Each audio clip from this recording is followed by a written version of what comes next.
মাদ্রাসার মাঠে ফুটবল খেলতে দেবে না কর্তৃপক্ষ, প্রতিবাদ করায় এভাবেই এক কিশোরকে মারধর করেন এই ব্যক্তি।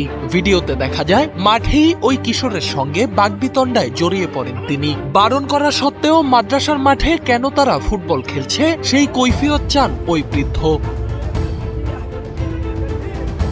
মাদ্রাসার মাঠে ফুটবল খেলতে কি সমস্যা জানতে চাইলে ওই বৃদ্ধ বলেন, সমস্যা থাকুক বা না থাকুক তিনি খেলতে দেবেন না, এমনকি মাঠটিকে নিজের বাবার জায়গা বলেও দাবি করেন। মুখে মুখে তর্ক করায় ওই কিশোরকে তুইতুকারি করে শাসান তিনি। কি ক্ষতি হচ্ছে যে বল খেলে তামসা হয়ে গেল? মাদ্রাসার দাঁড়া আমরা খেলমই তো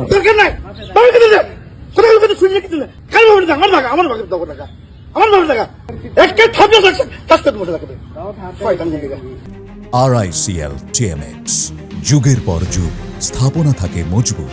ভুক্তভোগী ওই কিশোর বারবার বলে তারা কেবল ফুটবল খেলছে, কোনো অপরাধ করছে না। মাত্র 1 ঘন্টা খেললে কি এমন ক্ষতি হবে সেই প্রশ্নও করে সে।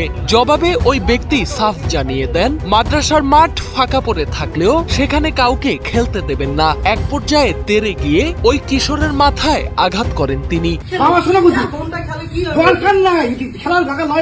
খেলার ফিল্ড নয়, সারাদিন তো ফুটবল পড়ে যায় না, 1 ঘন্টা আছে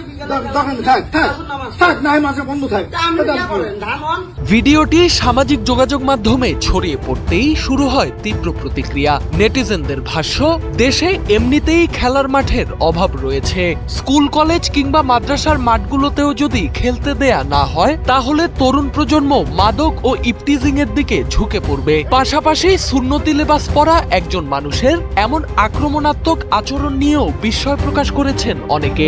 সামাজিক যোগাযোগ মাধ্যমে ঘটনাটিকে বগুড়ার বলে উল্লেখ করা হয়েছে, তবে ঘটনাটি কবেকার কিংবা কোন মাদ্রাসার মাঠের সে বিষয়ে বিস্তারিত কোনো তথ্য পাওয়া যায়নি।